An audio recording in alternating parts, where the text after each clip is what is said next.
Hello again, I'm Professor Gerd Auffarth. Like many of us, I felt the strain of long hours under a traditional microscope.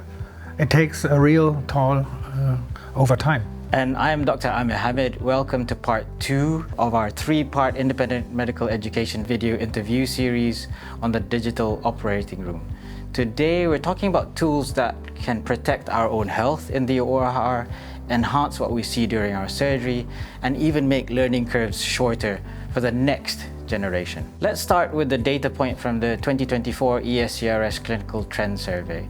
The question was, do you experience pain or soreness due to the postural constraints required to perform cataract surgery? 78% of respondents said yes. I'm one of the 78%. Actually, I have physiotherapy for like 15 years, going twice a week to a therapist because of my neck. I don't know if it's placebo, but since I use a 3D microscope, I don't really feel I need to go that often. I have to say that there is a difference, of course, if I do a quick cataract procedure, which is 5 to 10 minutes, or if I do like keratoplasty or something like this.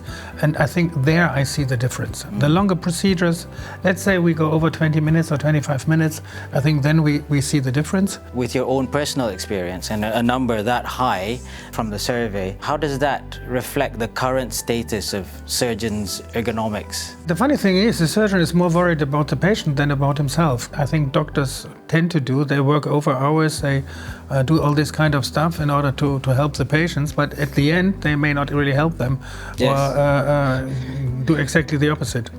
Yes, we don't look after ourselves very well. That's true. Do you feel that if we did take those things into account, the ergonomics and how we can better manage our comfort, will that allow us to maintain peak surgical performance into the future? Yeah, I think it will, first of all, it will keep up your spirit. You will be more motivated to do your work. I don't think that with this we all work till 80, but nevertheless, we feel healthy before we go into retirement.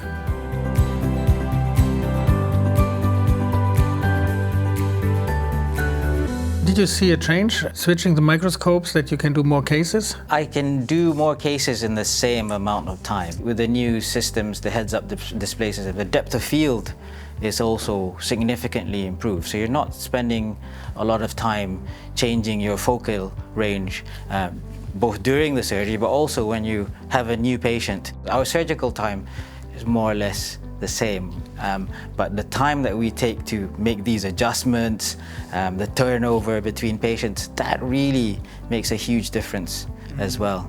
I think what is not often appreciated is also that you have a different overview when you look at on the screen. You see the whole eye. You don't just see the pupil or the cornea. You see the whole eye, everything also around it. Another thing that I also find quite interesting, and I don't know if it's time saving, but there are little gadgets in it. For example, if you want to load the lens yourself, you can push one button and the microscope goes up to a certain spot, and then you see in front of your eye your intraocular lens and the injector you see sharp. Then you just push on it and then you see exactly the same focus that you need for putting the lens in. So you don't need to lift up the microscope, lift it down manually. This kind of stuff is already implemented. Yes, I think there's all those small little things just makes your life easier and things much more efficient in theatre. So I think that's a great point. With 3D surgery, and it's interesting that we label it just as 3D, but actually the quality of the image is so much better. We've all been through very challenging cases where perhaps a traditional light microscope would not have given you the best view. Cloudy corneas, very dense cataracts with a very poor red reflex. There's many challenging cases where I feel this type of system really adds to your safety and enhances the results that you're imparting to your patients.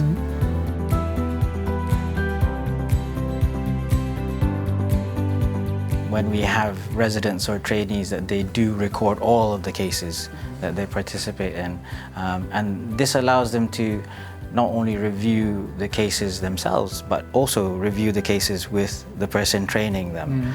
It also increases the awareness of your own theatre team. I'm sure you also have visitors coming to visit you. They have great benefit in being able to view your surgery, in that sort of 3D high quality image. In former years we had to record the surgery and then go in a different room and then play it and discuss the videos. Nowadays they are standing behind me and looking at the big screen, and we enjoy that very much and also take the advantages of it. And it sounds maybe a little bit funny, but having a lot of problems finding good staff like nurses in Germany, which is really an issue. It's kind of cool having this kind of technology, and when nurses are coming and checking if they would like to go in ophthalmology or something, and they see these cool videos and this stuff, they really like it. As we are fairly aesthetic surgeons, I mean, there's not much blood, and so for a lot of people, this is they can actually watch it and appreciate this. So how do we tie this all together? And again, I'm going to ask you, what's the one thing that we need to consider when we're trying to install a 3D visualization system into our OR? It's better than the traditional. We come from the ergonomics, we come from the visualization, we come even from the teaching, or it makes all these things better, easier, and more efficient.